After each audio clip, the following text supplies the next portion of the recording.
apparently there are none right now. Yeah, granted, we have a pretty slow day, in part because it's Easter and I'm sure a lot of people are out. And I'm sure also another factor is that the dates of these things have changed, and maybe a few people aren't fully aware of the new dates. So that's in part also why we're recording this, and whoever is out of sync can at least see this later. However, there's more of a crowd than when I started, so we're glad to see that. Um, so I'm gonna share the Slido link in case. Oh, it's already shared there. Thank you. Yeah, and if anybody has any questions, feel free to use the Slido, or I guess if not, we can also always open it up to the community to unmute themselves and speak.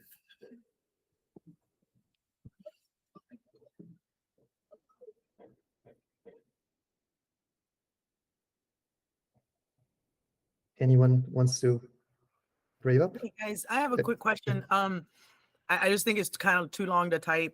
So let's say that I have a world, right? I would need to use the SDK for me to build something on my world, right? Yes and no. Actually, today that's the case. There is an initiative to make worlds also kind of. So there's a plan for an automatic no code flow for worlds as well. The plan is, this is outside the scope of what the SDK team is working on, but I can still share the details. So the plan is to, whenever you purchase a name on the marketplace, you can optionally go straight into the builder and build something with that and deploy from the builder to a world. The plan is to eventually, when the editor is powerful enough, we would switch over the editor in replacement of that, and people would be building things with a much more up-to-date tool. But the builder, as outdated as it is, still works and is at least a no-code easy option for whoever doesn't want to dive into code. But by the way, also for deploying to worlds, it's now also possible to deploy to worlds via the editor. I don't know if a lot of people are aware of that.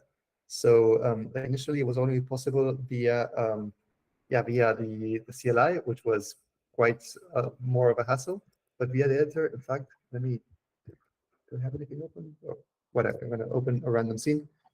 And if in the editor you open the tab, rather than go to publish scene, which is what you usually use to publish to Decentraland, like to Genesis Plaza, you can click here and publish scene to your world. And if the scene is properly configured with your ETH address and all of that, then it should go straight up. Oh, do you want to share that screen? I think it's still sharing the other. So sorry. Okay. I was sharing the browser only, not my whole screen. That's right. So just a follow-up question: how, for those of us who are kind of excited about building right now, how far out would this be that you're talking about for you to be able to do like the no-code building? I'm not entirely aware of the plans there. I mean, I know it is scheduled to happen within this quarter, but I don't know the exact dates. It's from the dApps team. Okay. Let's say that I'm like a completely new, right? And I have no idea how to code. Is it possible for me to learn to use the SDK to build something in my world if I wanted to? And where would I start? It is possible. I know of several people in the community who've started entirely from scratch. Like the owner of the Sugar Club scene and the owner of the museum district, both of them, for example, are great examples of people who had no coding experience before they got their hands on the SDK and they learn from scratch. It is, a challenge, of course, as coding anything is. Like what I always say, what I particularly like about our SDK is that it's very visual in the sense that all of the code you write, it has an output you can see and almost touch. So it's a lot more engaging as an approach to learning code than what most people learn code with. Like most people learn code with, dealing with strings and parsing string, like things that are very abstract and like using the command line. And that's kind of an awful experience in my opinion. Like building something where you know you're changing values and you're seeing the position of a cube change and the scale change and seeing it move smoothly from one point to the other, it's a lot more fun and a lot more what's the word like ludic. So however, yeah, I'm not gonna overhype it. I mean, it is gonna be a challenge for someone who is just starting. Um, but also our plans with the editor are to try to bridge that gap as much as possible. Definitely, I encourage using the editor because it simplifies the whole setup and installation process a lot. Like if you're going to go through the CLI, there's a bunch of added challenges there, which thankfully with this you can skip. And by the way, what I was just showing before when I thought I was sharing screen, but I wasn't. Like if you're with a a random project or of a scene here, you go into the editor tab rather than hitting the publish scene button, which goes to Genesis Plaza. You click the three dots here and select publish to your world. I don't know if you can read that properly. Maybe it's too small. Yes, still just a small. Sorry. But with this, if you have your scene set up properly, you can publish it straight to a world just as easily as it is to publish to Genesis Plaza. Thank you. Yeah, that's wonderful. And I wanted to add, I know Odd Job, you host weekly meetups, don't you? Teaching people. Do you want to unmute yourself and maybe tell her a little bit about that? Well, thank you, Scott. Yeah. Can you hear me? Yes. Okay, cool. I was having audio patch problems with my Linux install, so I'm glad I got that figured out. Yeah, so FAFO is just a F around and find out session that we do at 11 a.m. Tuesday and Friday morning. That's on the CBD Discord. It's in the productivity voice channel. I usually try to get them scheduled, but just know that that's the rolling standard time. So Tuesday and Friday, 11 a.m. So we cover things like, we covered DCL Studio just a couple of days ago, but we do cover SDK 7. So we had people like Lastrom and Unknower, excuse me, people who hadn't even touched SDK 7 yet. And just by the nature of us saying, oh, let's see what we can do here. And I think, Cheddar, you've been there when we've just gone in and messed around. So it's not super high level, but it's definitely an introduction to begin to learn. And you just never know who's going to show up. But yeah, I'm willing to spend time with people directly one-on-one. I know that Sir Degen was trying to get something solved for publishing to his world for DCL Worlds, and I spent like, I don't know, an hour and a half, 2 hours with him on a Saturday, just trying to troubleshoot and figure that out. And I'm more than happy to spend the time to do that with you, Cheddar, and anybody else in the community, because it helps me. It's like give a person a fish, feed them for a day, teach them to fish, feed them for life, sort of thing. So that's my philosophy. Awesome. Thank you. And I see there's a question in the somebody submitted. Nice. I get to it now. But by the way, thank you so much, Scott. I've seen videos of your sessions and keep it up. I really like it. And would you mind sharing the link to your Discord? Because I would love to join in sometime. I could also help, orient people whenever we launch a new thing. It might be a great place to, even to get feedback as a sounding board and see, what the initial response of people is. Actually, I think it's super valuable. Even watching your videos was really interesting as, almost like a user study. Like it was, having a camera on someone encountering these things for the first time and having a completely fresh perspective on what it looks like. So it's super valuable to us. It's my pleasure. Yeah, and I mean that's the other thing, Nico. That and thank you for. I remember you were there one day, but thank you for being there. And no, it's like especially when Unknower and Lastrum were there, and they were noticing, because there are people that use SDK 6 all the time, and they were noticing differences in the coding structure that, you know, somebody like myself is not going to notice. But then we like, how do we learn how to do this? So we went to the documentation and we walked through, and we discovered there were a number of things that, like, okay, this was probably copied from the previous SDK step by step how to do, because it led us down sort of like a blind alley, and we had to like back out and figure out how to do that. So yeah, it's like it's not just about learning how to do Blender. I mean, part of it is learning how to learn and how to improve the learning experience for other people in coming into the DCL ecosystem.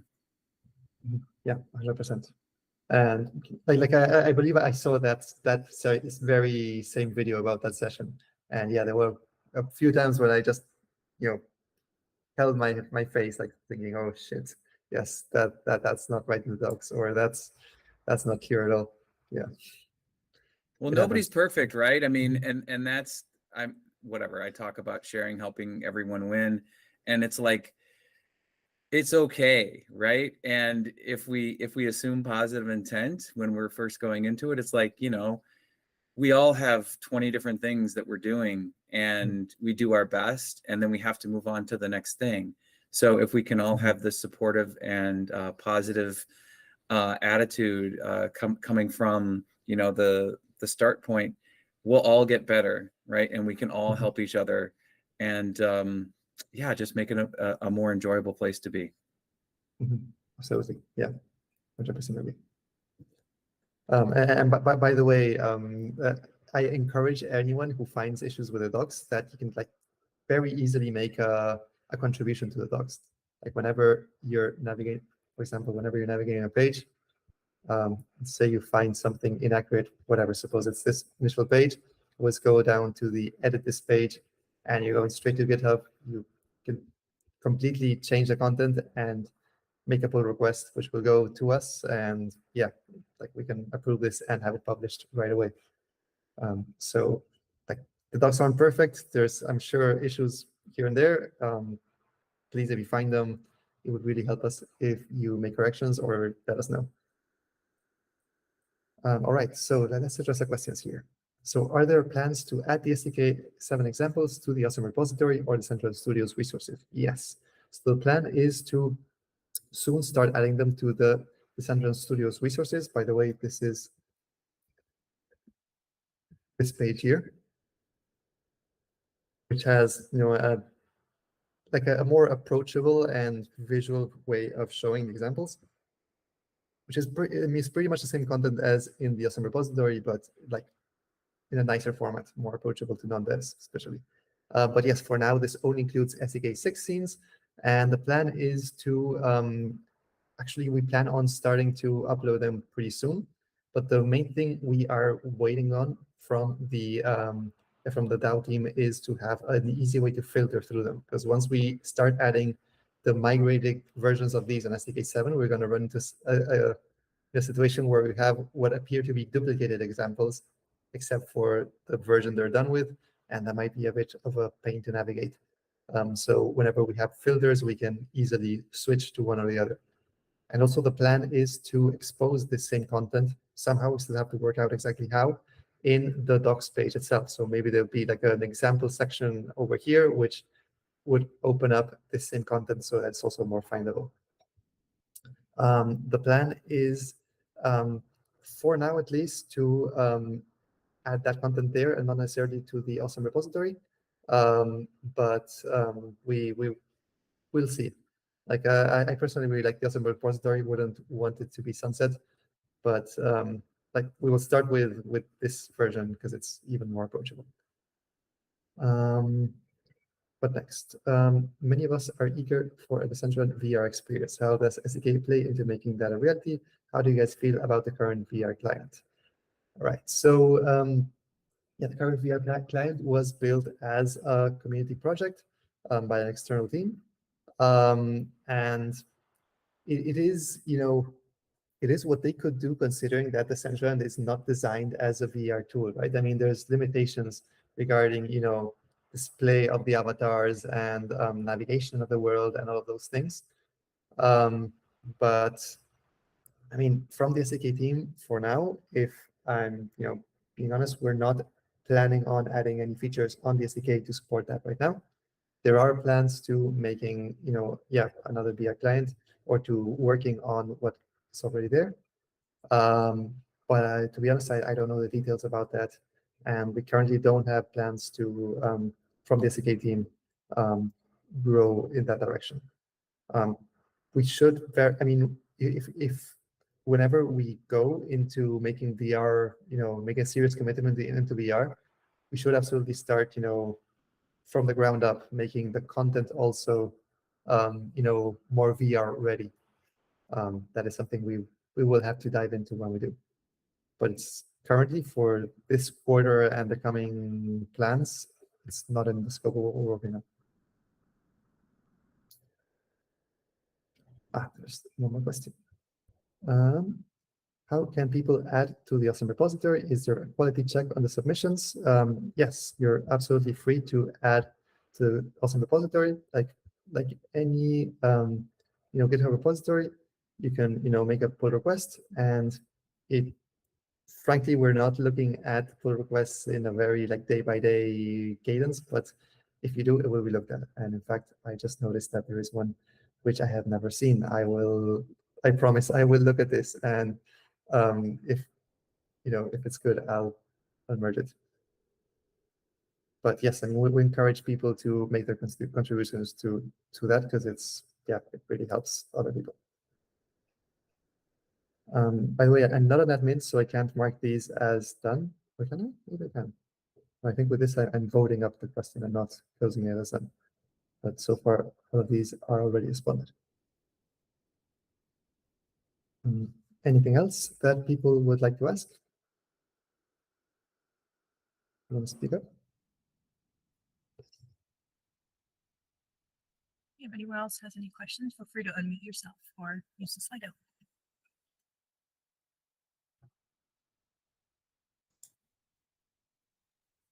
So I don't have necessarily, but I do have some comments on the VR client. So I am actually one of the developers working on that. And so as of, what was it, January 26th, there were some breaking changes in Decentraland architecture. And so I'm actually currently working on trying to figure out what changed in the last several months since I had worked on it previously, and get it functioning again. And I think I've got some architecture changes I can make on my side that will make it play nicer in the future with future changes, and be able to actually push into the main desktop repository, so it can kind of be checked on the Decentraland side as changes are made, so that things don't on that side. Awesome. Yeah, I'm aware that that happened. To be honest, I'm not aware of what changes exactly caused that.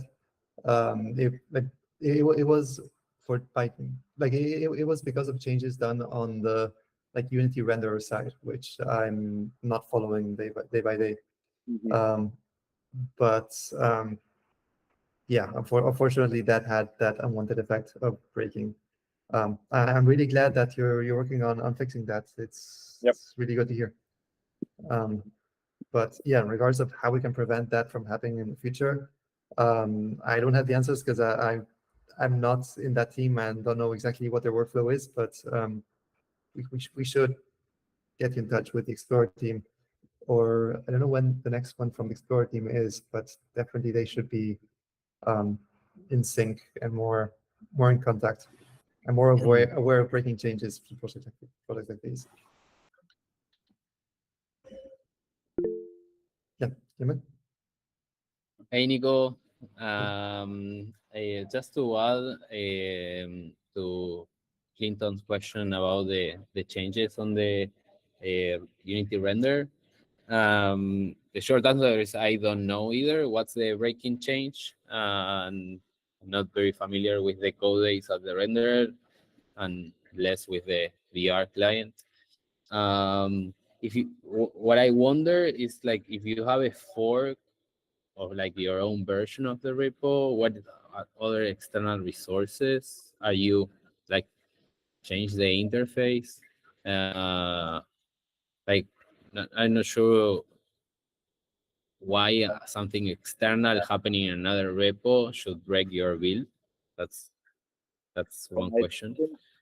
We had there were some changes that we had architectured in that I'm working on figuring out a way to make that less a method of like creating prefabs variants off of the originals and being able to actually like just take like all of the HUD elements in Decentraland and actually just catch any HUD and just apply the changes that are needed for VR real time instead of like trying to handle each of them individually and add code on top of it manually that gets pushed up.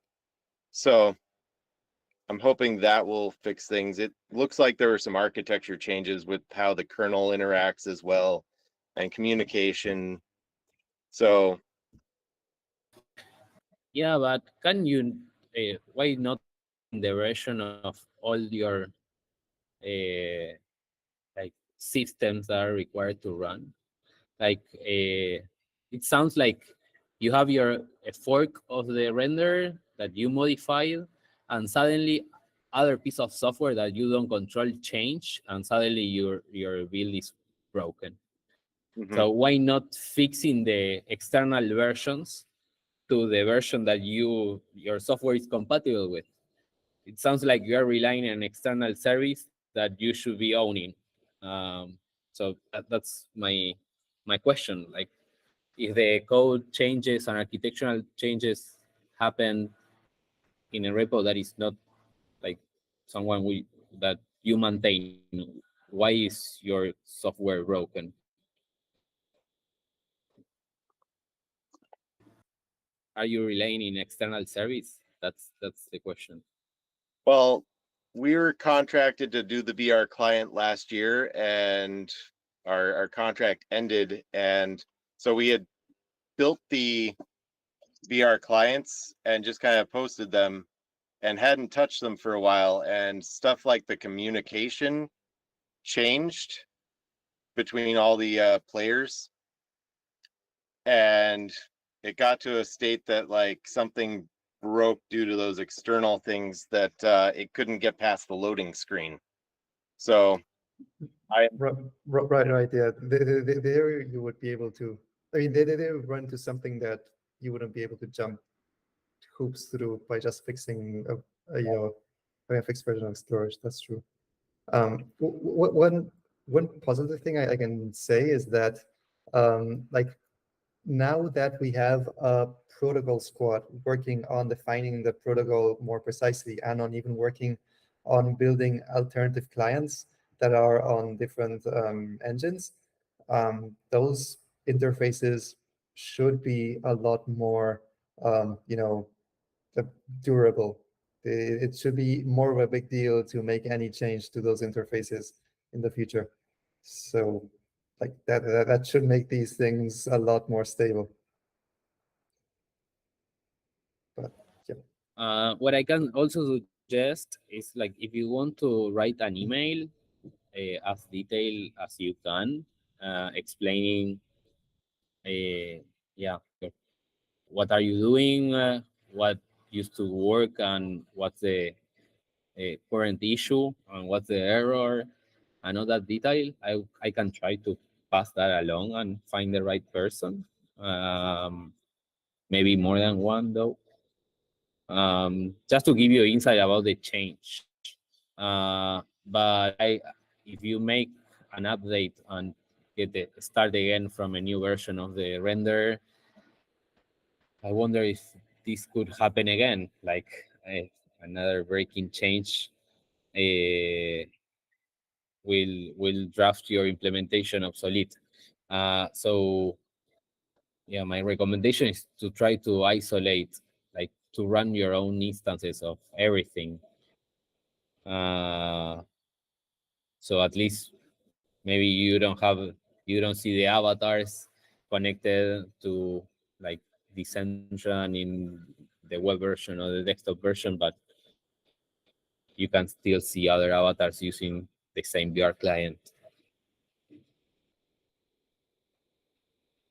Yeah, just from the top of my head. But feel free to reach me out. I'm pasting my email here. I actually have a Slack channel direct with some of the Unity renderer team. So I've been working with them. And at some point we're gonna try to get this into the main repo, I think, and actually have automated builds for the VR clients so that when other stuff changes, we'll be putting out new versions to where people can access it automatically as the main branch gets updated.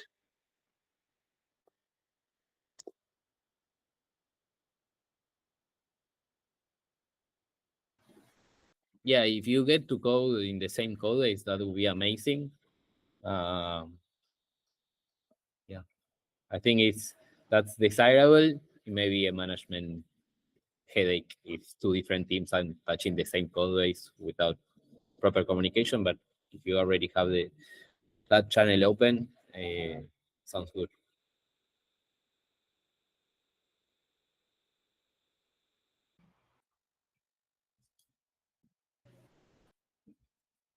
I see there are a couple of new questions here. I'm gonna move on to those. So I would like to point out that the desktop client was working a lot better in comparison to last year. I know that Ashley was reducing load times, it helped. I've heard similar things too. To be honest, I'm not very aware of the optimizations done on the engine. That's more of a topic for the Explorer team to dive into. But like, yeah, I suppose that a lot of the current optimizations that are going on the Explorer team are more intensely tackling the web client, but I don't know the details myself. I just wanted to give you guys your flowers. I know that this isn't the exact right place, but I mean, in previous AMAs, there was discussions from the Explorer group that that's something that they were working on. I noticed that it is something that was improved. So oftentimes the only point of contact or the only connection is, this is wrong, this is broken, I'm upset. So I just wanted to say, it was a good thing. I did over 22 hours of tours during Metaverse Fashion Week, and using the client was a dream. It was really enjoyable. There were other issues that I think were related to other things, but yeah, the work that's been done in that area, it was a great improvement. Keep up the good work. Thanks. I'll pass that message on to the people who actually deserve that. Actually, Juan Casadini, you're here. Like, I guess you're one of the people to thank for that. But yes, like there have been a bunch of, like during Fashion Week, there were a bunch of hot fixes and improvements that really made a difference. And like you could really, I at least could really tell the difference between day 1 and day 4 of the event. Like it was a whole other experience. But a lot of things happened in that front.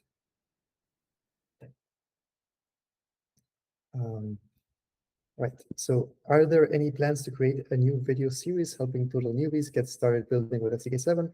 I love the docs, but videos are so much easier. Yes. We're actually discussing that. We definitely want to have, a whole like educational set of content. Yeah, we still don't have something perfectly planned out, but we want to give that initiative a lot of thoughts during this quarter. And by the way, yeah, Scott's sessions are also a great place to get started if you want, more hands-on help. But yeah, we're going to have, recorded videos with straight to the point tutorials as well. I actually really enjoy doing those things, but yeah, there's always a bunch of things to juggle. So I'm not sure if that's going to be me or if we're going to have help from someone else to do that.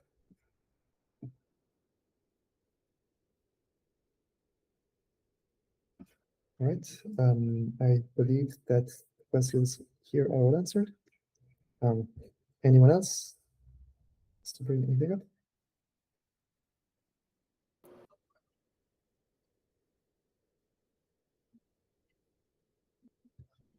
If anyone else has any questions, feel free to unmute yourself.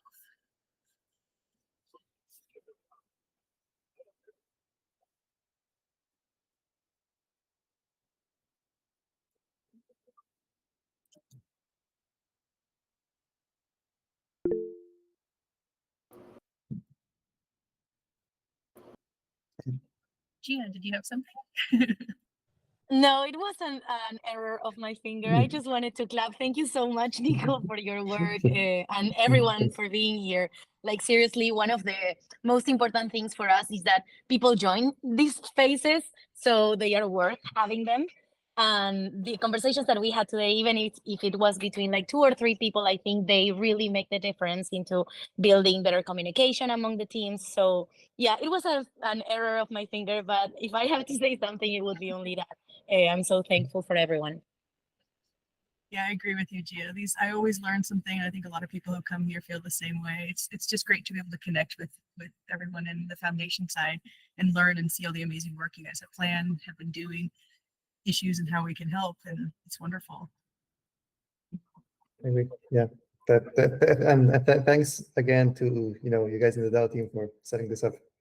Like I think this kind of meeting was needed for so long. Like it's great that we're now into the habit of doing it. Thanks to all the amazing work by the Grand Sports Squad. Zeno and Gia are here, and of course Pablo and Fifi, who are new. Oh yeah, Fifi, I didn't even see that. My thing sometimes doesn't show everybody.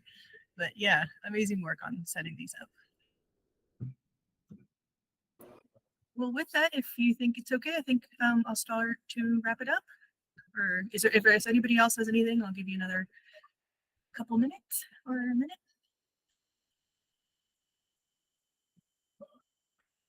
I think we're good. Okay. Oh wait, I'll mute myself. Well, thank you so much, Nico. Always great to see you and for your great overview presentation. And thank you, Nico and Yemo, for helping answering all the community's questions. Lots of great questions were asked by the community. And on a personal note, I'm super looking forward to diving in and leveling up my building skills in FAFO, along with you, Scott, Cheddar, and Nico. That would be a lot of fun hanging out there.